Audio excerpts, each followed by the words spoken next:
নমস্কার বন্ধুরা, আমি সুমন আর আমার এই ছোট্ট ছাদ বাগানে তোমাদের সবাইকে স্বাগত। আর কয়েকদিন হয়ে গিয়েছে লং ভিডিও একদমই ছাড়তে পারিনি, কারণ ঠিকঠাক মতো আমি বাড়িতেই থাকতে পারছি না। তোমাদের আগের বারে বলেছিলাম যে স্টার জলসা যে নাচের অডিশন হয়েছিল তাতে আমার ছেলে সিলেক্ট হয়েছে, তার জন্য এখন প্রতিদিনই ওকে ক্লাসে প্র্যাকটিস করাতে নিয়ে যেতে হচ্ছে। তাই ঠিকঠাক মতো বাড়িতেই থাকতে পারছি না। আর কয়েকদিন প্রচণ্ড রোদও উঠছে, আর ঠিকমতো গাছে জলও দিতে পারিনি। দেখছি কিছু কিছু গাছের পাতা একদম ঝিমিয়ে পড়েছে। আর এই মৌসুমি লেবু গাছটাতে দ্বিতীয়বার যে ফুল এসেছিল, দেখছি 4টে এখানে লেবু ধরেছে। দেখা যাক কটা কি থাকে, কারণ ওর পাশের ডালে প্রথমবারে 4টে এরকম লেবু ধরেছিল। প্রচণ্ড গরমের কারণে সব ঝরে পড়ে গিয়েছে। আর এই বেডটা কয়েকদিন আগে আমি কাঁচা পাতা দিয়ে রেডি করেছিলাম, আর এর ওপরে ছড়িয়েছিলাম হচ্ছে পালং শাকের বীজ। দেখছি কিছু কিছু বীজ থেকে চারা উঠেছে।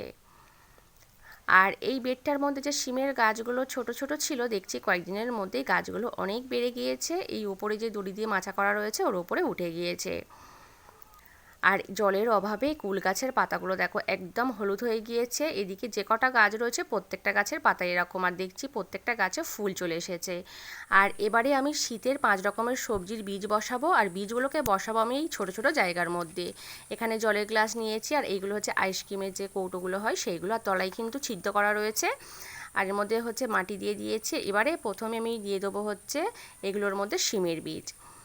3টে বীজ আমি এর মধ্যে দেবো। আর ছোট ছোট জায়গার মধ্যে দিচ্ছি, কারণ বেডের মধ্যে হচ্ছে কোনো বীজ বসানোর পরেই পরের দিন দেখছি হচ্ছে কিসে খেয়ে নিচ্ছে, তার জন্য এরকম ছোট ছোট জায়গার মধ্যে বসিয়ে দিচ্ছি।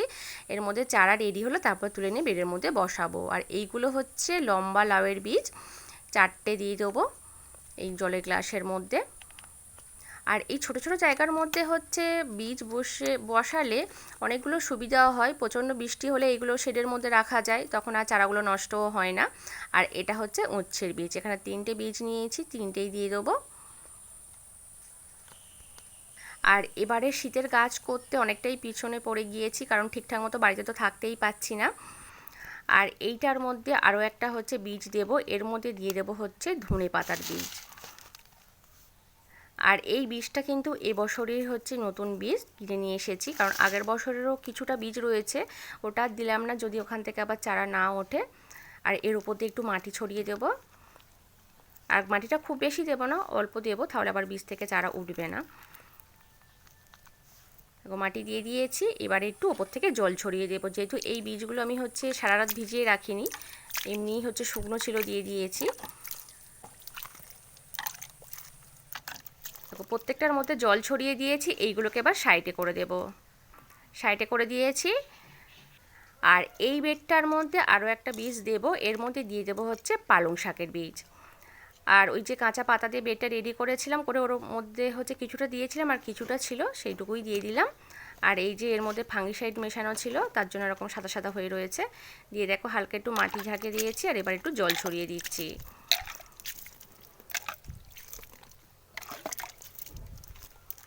আর এবারে এই গ্রো ব্যাগটাকে রেডি করব, করে এর মধ্যে এই আলুগুলোকে বসাবো। বাড়িতে যে আলু হচ্ছে খাই আমরা, তাতে এরকম কলা বেরিয়েছিল, আমি এরকম কেটে নিয়েছি। এর মধ্যে দেখো প্রথমে দিয়ে দিচ্ছি হচ্ছে মাটি।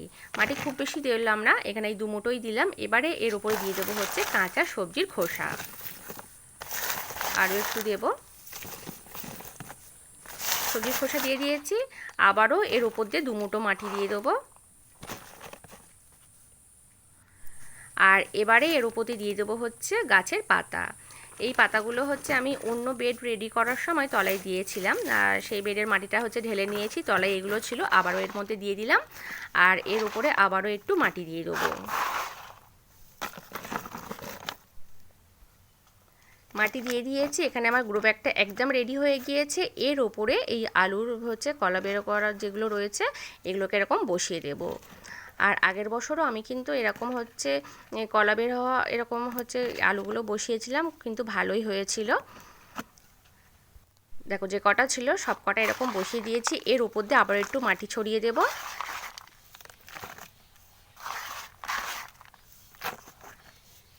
মাটি দিয়ে দিয়েছি, এবারে ওপর থেকে জল ছড়িয়ে দেব।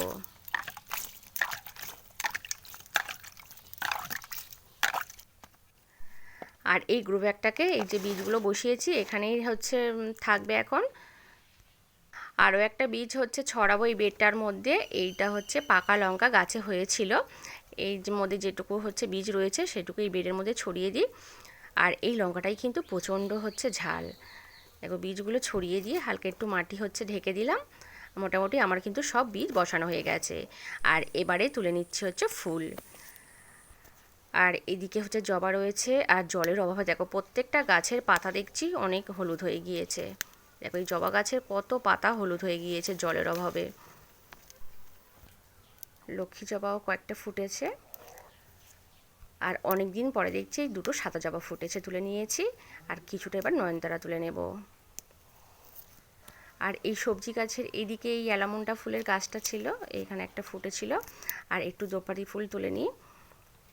দোপাটি ফুলের গাছগুলোর অবস্থা একদম হচ্ছে খারাপ, নেতিয়ে পড়েছে। আর এই নীল জবা দেখছি দুটো ফুটেছে, দুটোই তুলে নেব। আর এখানে আমার মোটামুটি হচ্ছে পুজোর জন্য ফুল তোলা হয়ে গিয়েছে। আর আজ কিন্তু বন্ধুরা এই পর্যন্ত, টাটা বাই।